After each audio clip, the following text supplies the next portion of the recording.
everyone. Welcome to a special edition of In the Driver's Seat. Today we are on location at NADA in Las Vegas. Joining us is Scott Gunnell, president of JM&A Group. JM&A is one of the largest providers of automotive F&I products and dealership consulting services nationwide. JM&A's industry-leading solutions help dealers maximize performance and drive increased profitability across F&I, fixed operations, talent, training, and insurance and risk management. Scott, thanks for joining us today. Thanks for having me. Okay, so Scott, thinking about the future of F&I, and we've been talking about this, getting ready for today, where do you think it's heading and where are you investing your resources? Yeah, there's a few things that come to mind when I think about the future. I think the first is personalization. Yeah. You know, the Consumer Electronics Show just took place a few weeks ago. The theme around vehicles was personalizing to the driver, to the owner, and we see at JM&A F&I the same. Is that what customers are looking for is each individual customer's journey is different. And they're looking for the ability for that journey to be specific or authentic to themselves, whether it's the way they want to communicate, the way they want to transact, do they want to do it in person, do they want to do it online in some virtual capacity? And so I see the future of F&I, us as F&I providers, on behalf of the dealers, providing a more customized experience based on the individual. The second thing I would say that we see is that we see an expansion of F&I. Today, the way the transaction works is you tend to get to F&I at the end point. Yeah. There's a limited amount of time that you have, and the decision set that consumers are looking for when they make a decision on what product to buy has to happen very quickly in the end, and it's not necessarily coupled with the research portion of the transaction or the decision portion when they're looking at what car to make. So we believe we have to expand it outside of the F&I office and give consumers more information at their fingertips that they can understand what products are available to them and how those products fit with them personally and within the vehicle that they're buying. The third thing I see for the future is compliance. Is we all know there's a lot of regulatory pressure. Obviously the CARS rule was just stayed, but there's a theme here. There's a theme around transparency. There's a theme around consumer acknowledgement, and I don't see that theme going away, and I think that's something we're going to have to rally to. At JM&A, we're very dealer-centric.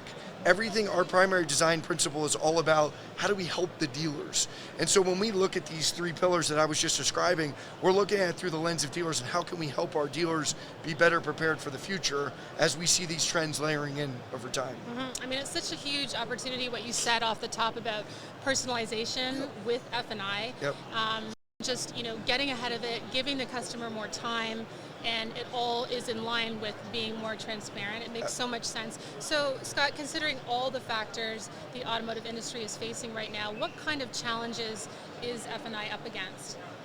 So I would say right now F&I is up against, first, cost of funds have gone up. So interest rates are obviously higher.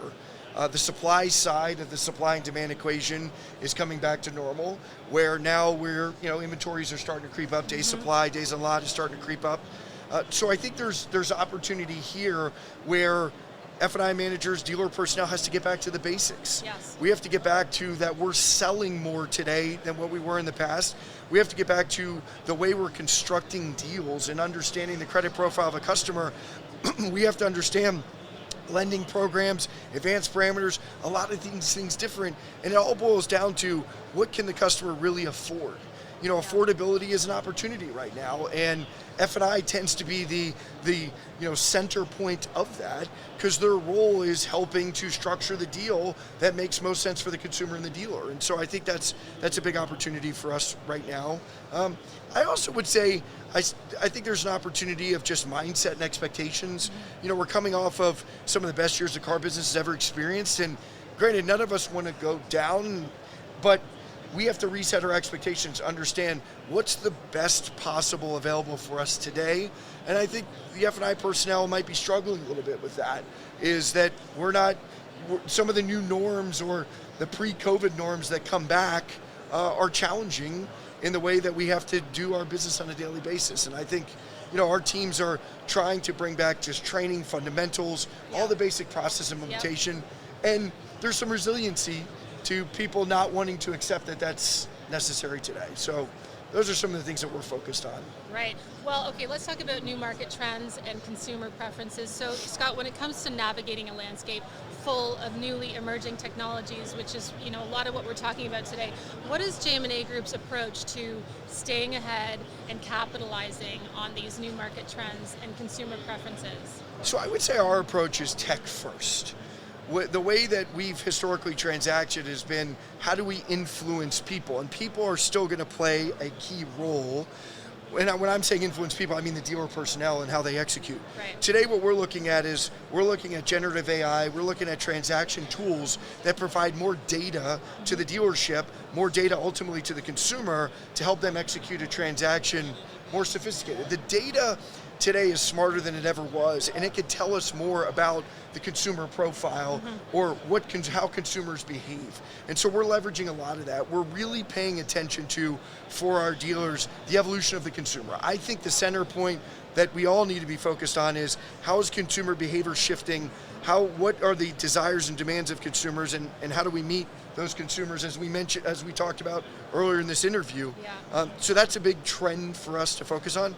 The powertrain is a trend. Obviously, understanding more about coverage for EVs. We're launching a new version of our EV Plus Protect service contract in April. Right. We're going to have a tech-only version.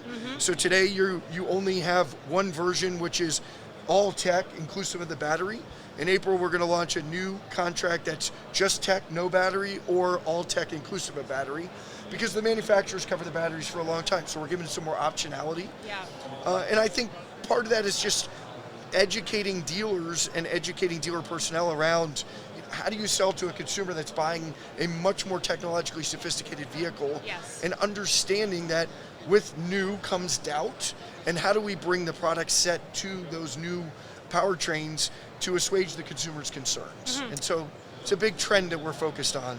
Yeah, well, I mean, it really goes back to the way we started this, talking about personalization. Absolutely. And understanding the product is more complex, and empowering the dealers to give the customer that time Sure. that they're going to need. Sure. With F&I. And you think about, today your vehicle with Apple CarPlay, if that's what you're using, all the customization, these and consumers have been researching for years, and especially when you layer in new powertrain technologies, the consumers are very educated on that. Exactly. And so how do we meet the consumer where they are from an education perspective?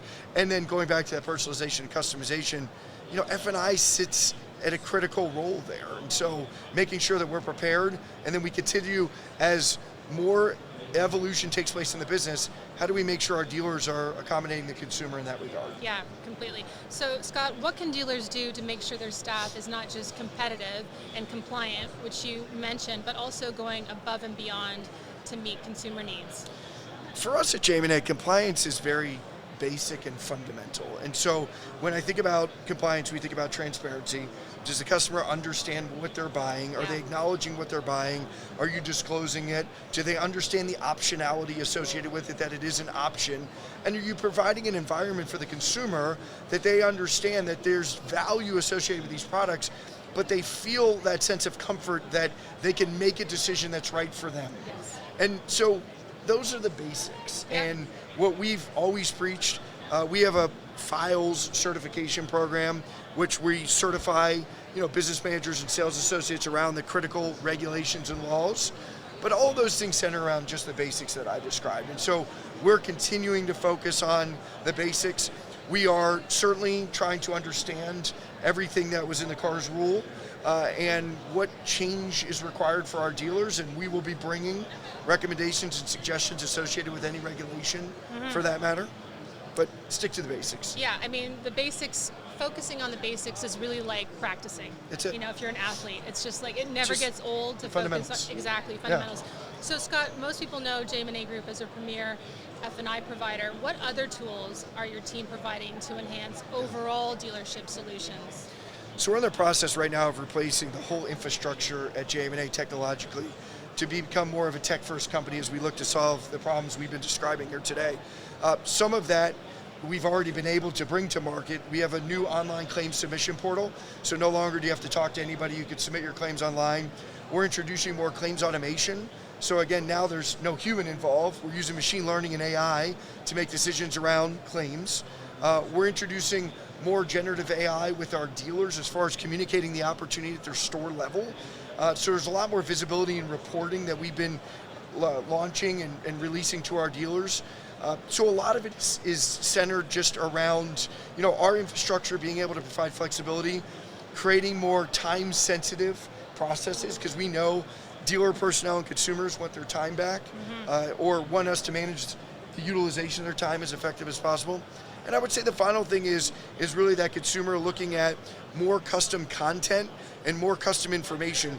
We have over 15 million contracts in the books. We've sold over 50 million contracts in our lifetime. We know a lot about the consumer, so bringing those insights to our dealer customers is a big focus of ours right now, and we're investing in technology to be more enabled to do so.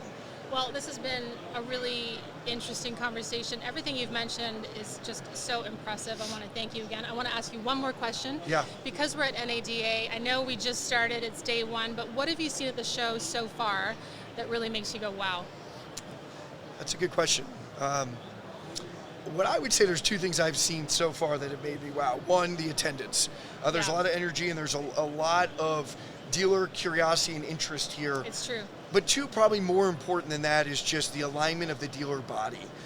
I participated in J.D. Power and Automotive News Retail Forum yesterday, seeing a lot of dealers around here, and a lot of the challenges we're facing, I'm seeing more alignment of the dealer body coming together to solve these challenges on behalf of the dealer body, not so much just in an individualistic nature. And so I'm excited by that.